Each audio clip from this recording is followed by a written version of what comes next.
ಎಲ್ಲರಿಗೂ ನಮಸ್ಕಾರ. ನಾನು ನಿಮ್ಮ ವಿನೋದ್ ಶೆಟ್ಟಿ ಮಾತಾಡ್ತಾ ಇರೋದು. ಇವತ್ತು ರಾಮ ಮಂದಿರ ಕಟ್ಟಿರುವಂತ ಒಂದು ಸಂದರ್ಭದಲ್ಲಿ ಎಲ್ಲರೂ ಏನು ಆರ್ಭಟಗಳು ಇವ್ರದ್ದು. ಗಾಡಿ ಮೇಲೆ ಏನು ರಾಮನ್ನು ಬಾವುಟ, ಕಾರ್ ಮೇಲೆ ರಾಮನ್ ಬಾವುಟ, ಏನೋ ಬಾರಿ ಜೀವನದಲ್ಲಿ ಸಾಧನೆ ಮಾಡ್ಬಿಟ್ಟಿವಿ ಅಂತ. ಆದ್ರೆ ಒಂದು ತಿಳ್ಕೊಳ್ಳಿ, ಇಷ್ಟೇ ನಾನು ಹೇಳೋದು.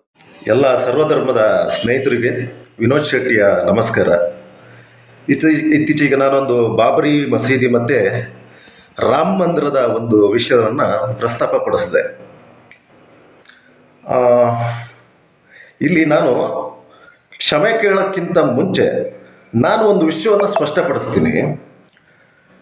ಇಡೀ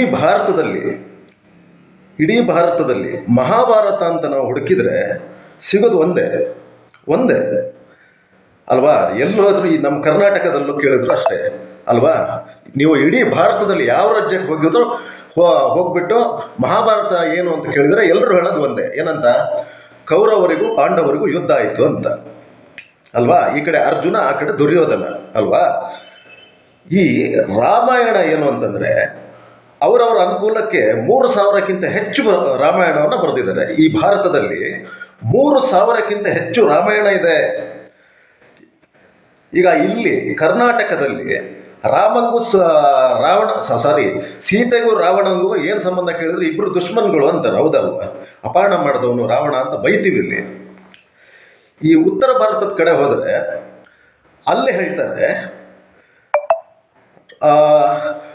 ರಾವಣನಿಗೆ ಸೀತೆ ಸ್ವಂತ ಮಗಳು ಅಂತ. ಇದರಲ್ಲಿ ತಾವು ಯಾವುದನ್ನು ನಂಬ್ತೀರಾ ಅಲ್ವಾ? ರಾಮಾಯಣ 3000ಕ್ಕಿಂತ ಹೆಚ್ಚಿದೆ. ನಾನು ಓದಂಥ ರಾಮಾಯಣದಲ್ಲಿ ಈ ಥರ ಇತ್ತು, ಉಲ್ಲೇಖಗಳು ಇತ್ತು. ಇನ್ನೊಂದು ನಾನು ಹೇಳಿದ್ದು ಕೆಲವ್ರಿಗೆ ಬೇಜಾರಾಯಿತು, ರಾಮ ಬೇಟೆ ಆಡ್ತಾನೆ, ಜಿಂಕೆ ಮಾಂಸ ತಿಂತಾನೆ. ಇದು ನಾನು ಹೇಳಿದ್ದಲ್ಲ, ಇದು ನಾನು ಓದಂಥ ಒಂದು ರಾಮಾಯಣದಲ್ಲಿ ಇದ್ದಿದ್ದನ್ನು ನಾನು ಹೇಳಿದೆ. ಇದು ಆ ಒಂದು ಮಾತಾಡಿದ ಮೇಲೆ ನಿಜವಾಗ್ಲೂ ನನ್ನ ಸ್ವಂತದವ್ರನ್ನೆಲ್ಲರೂ ಕಳ್ಕೊಂಡೆ. ನಾನು ಒಳ್ಳೊಳ್ಳೆ ಸ್ನೇಹಿತರನ್ನು ಕಳ್ಕೊಂಡೆ, ರಕ್ತ ಸಂಬಂಧಿಗಳನ್ನು ಕಳ್ಕೊಂಡೆ. ಮನಸ್ಸಿಗೆ ತುಂಬ ನೋವಾಗ್ತಾ ಇದೆ. ಊರ ಮನೆ ವಿಶ್ವಾಸ ಕಳ್ಕೊಂಡೆ. ಅದಕ್ಕಿಂತ ಜಾಸ್ತಿ ಹೇಳ್ಬೇಕಂದ್ರೆ ಇನ್ನೊಬ್ಬರು ಭಾವನೆಗೆ ಧಕ್ಕೆ ಐತಲ್ಲ ಅಂತ ನನಗೆ ನೋವಾಗ್ತಾ ಇದೆ. ನನಗೆ ಗೊತ್ತಿದ್ದದನ್ನು ನಾನು ತಿಳಿಸ್ತೆ. ಯಾರಿಗಾರು ನೋವಾಗಿದ್ರೆ ಅಥವಾ ಧಾರ್ಮಿಕ ಭಾವನೆಗೆ ಧಕ್ಕೆ ಆಗಿದ್ರೆ ನನ್ನ ಕಡೆಯಿಂದ ತಲೆಬಾಗಿ ಕ್ಷಮೆ ಕೇಳ್ತಾ ಇದ್ದೀನಿ. ಕ್ಷಮೆ ಇರಲಿ. ನಮಸ್ಕಾರ.